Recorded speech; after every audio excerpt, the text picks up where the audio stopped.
नमस्कार वोकेशनल ओडिशा को आपण समस्तंकु स्वागत। आज आमे गोटे एमिति विषय उपरे कथा हेबा जहा आम समस्तंक जीवन सह ओतप्रोत भावे दड़ित आउ सेटा होउजी सूचना प्रजुक्ति विद्या बा जहाकु आमे साधारणतः इनफॉर्मेशन टेक्नोलॉजी किंबा आईटी बोली कहिथाउ। केबे भाबिछंती कि आमे माने आमर प्रतिदिनर जीवन रे केते सबु जटिल जिंस उपरे निर्भर करू। उदाहरण स्वरूप गोटे गाड़ी को ही देखंतु। धातु रबर आउ इंधन एसबर मिश्रण रे तैयारी गोटे मेशिन आमको केते सहजरे गोटे जगारू आउ गोटे जायको नहीं जाउछि। आउ गोटे उदाहरण नेबा आम हातरे थिबा मोबाइल फोन एई जो प्लास्टिक आउ धातुर छोट छोट अंश को एखाटी जोड़ी दिया जाइछि सेथिपई तो आमे हजार हजार माइल दूर रे थिबा लोकंक सह आखि पिछुलाके कथा ही पारुछे। सतरे एटा कोना गोटे आधुनिक जुगर चमत्कार नुहे। आउ सबुठु बड़ कथा कोन जानिछंती आमे एक विशाल दुनियार सबु सूचना को आम आंगुठी नुनी रे साइती रखि पारुछु आउ जेतेबेले दरकार सेतेबेले व्यवहार भी करि पारुछु। तेबे एही सबु अविश्वसनीय काम पछरे केउ शक्ति काम करूछि? हाँ सेइटा हेउछि गोटिए शक्ति आउ तार ना हेउछि सूचना प्रजुक्ति विद्या बा आमे जाहाको आईटी बोली कहू। तेबे चालंतु एही आईटी रो दुनिया भितर को टिके पसिबा आउ एहाकु भला भाबरे बुझिबा। देखंतु आईटी गोटे बहुत बड़ विषय, गोटे विशाल समुद्र भली, किंतु गोटिए कथा स्पष्ट, एहा ही आमर आजिर डिजिटल दुनियार मूलदुआ।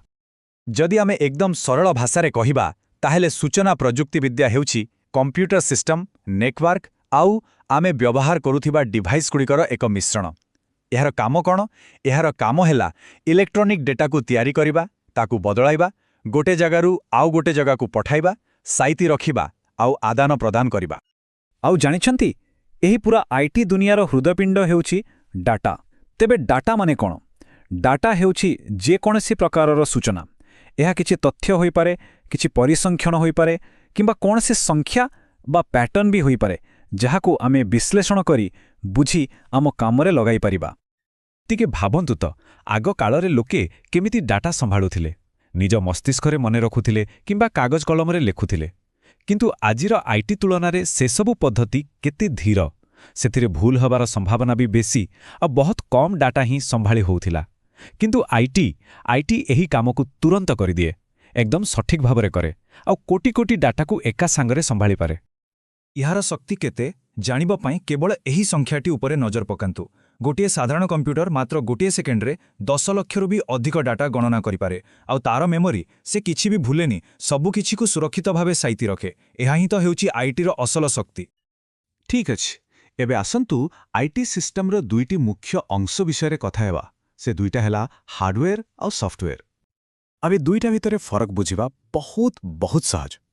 सीधा कथा, जो जिनिस को आमे हाथ छुई पारिबा जेमती आम फोन लैपटॉप किंबा माउस से सबु हेला हार्डवेयर, और जहाँ को आमे छुई पारिबानी जेमिति फोन भितर थिबा एप्लिकेशंस बा प्रोग्राम से सबु हेला सॉफ्टवेयर।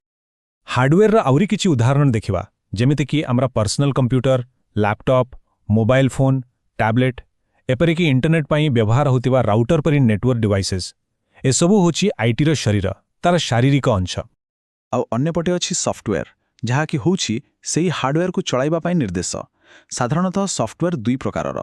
प्रथमटी हेला सिस्टम सॉफ्टवेयर, जेमिति आम फोन रे थिबा एंड्रॉयड किंबा आईओएस, एहा पूरा डिवाइस को चलाए। और द्वितीयटी हेला एप्लिकेशंस, जहाँ को आमे एप्स बोली कहू, जेमिति कि स्लैक ड्रॉपबॉक्स किंबा माइक्रोसॉफ्ट ऑफिस, जहाँ को आमे किछि निर्दिष्ट काम करिबा पाई व्यवहार करू। आशा करुछि एपर्यंत आमे जहाँ भी आलोचना कले ताहा सहजरे बुझी होउथिबो।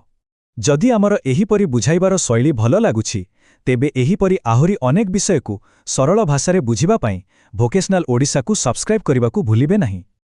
ठीक अछि, तेबे आईटी कोन आमे बुझी गले।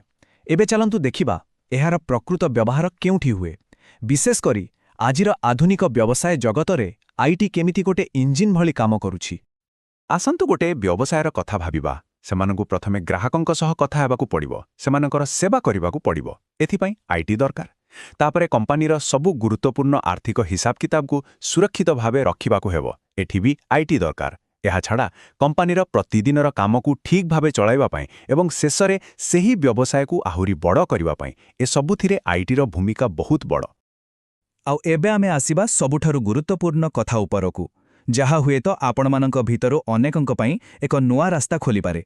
ताहा हेउछि इनफॉर्मेशन टेक्नोलॉजी क्षेत्र रे कैरियर करिबार सुजोग।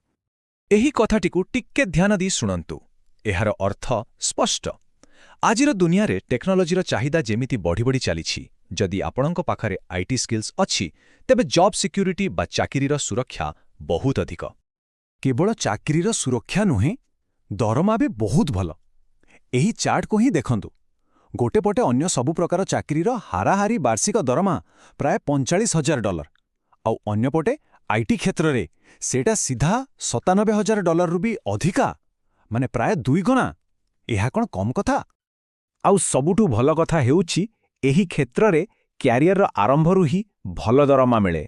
ଗ୍ଲାସଡୋର ଅନୁସାରେ ଜଣେ ଏଣ୍ଟ୍ରି ଲେଭେଲ୍ ମାନେ ଜଣେ ନୂଆ ଆଇଟି ହେଲ୍ପ ଡେସ୍କ ଟେକ୍ନିସିଆନଙ୍କର ବି ଆରମ୍ଭ ଦରମା $50,000ରୁ ଅଧିକା। ଟିକେ ଭାବନ୍ତୁ, ଏଠି ଆରମ୍ଭ ଦରମା ହିଁ ଅନ୍ୟ ସବୁ କ୍ଷେତ୍ରର ହାରାହାରି ଦରମାଠୁ ଅଧିକା। ଆଉ ଗୋଟେ କଥା ମନେ ରଖିବା ଦରକାର, ଆଇଟି ମାନେ କେବଳ ଗୋଟିଏ ପ୍ରକାରର କାମ ନୁହେଁ। ଏହା ଏକ ବିଶାଳ ଦୁନିଆ ଯେଉଁଠି ସମସ୍ତଙ୍କ ପାଇଁ କିଛି ନା କିଛି ଅଛି। ଆପଣ IT management, computer system analyst, web development, cyber security, cloud administration, database administration ଏମିତି ଅନେକ କ୍ଷେତ୍ରରୁ ନିଜ ପସନ୍ଦର କ୍ୟାରିୟର ବାଛିପାରିବେ। ତେବେ ଆଜି ଆମେ ଆଇଟିର ମୂଳଦୁଆଠୁ ଆରମ୍ଭ କରି ଏହାର ଅପାର ସମ୍ଭାବନା ବିଷୟରେ ଅନେକ କଥା ଜାଣିଲେ। କିନ୍ତୁ ଶେଷରେ ଗୋଟିଏ ପ୍ରଶ୍ନ ରହିଯାଉଛି, ଯେମିତି ଯେମିତି ଆମ ଦୁନିଆ ଆହୁରି ଅଧିକ ଯୋଡ଼ି ହେଉଛି, ଆହୁରି ଡିଜିଟାଲ ହେଉଛି, ଆପଣଙ୍କୁ କ'ଣ ଲାଗୁଛି ଆଇଟିର ପରବର୍ତ୍ତୀ ବଡ଼ ଆବିଷ୍କାର କ'ଣ ହୋଇପାରେ? ଏହା ବିଷୟରେ ନିଶ୍ଚୟ ଟିକେ ଭାବିବେ।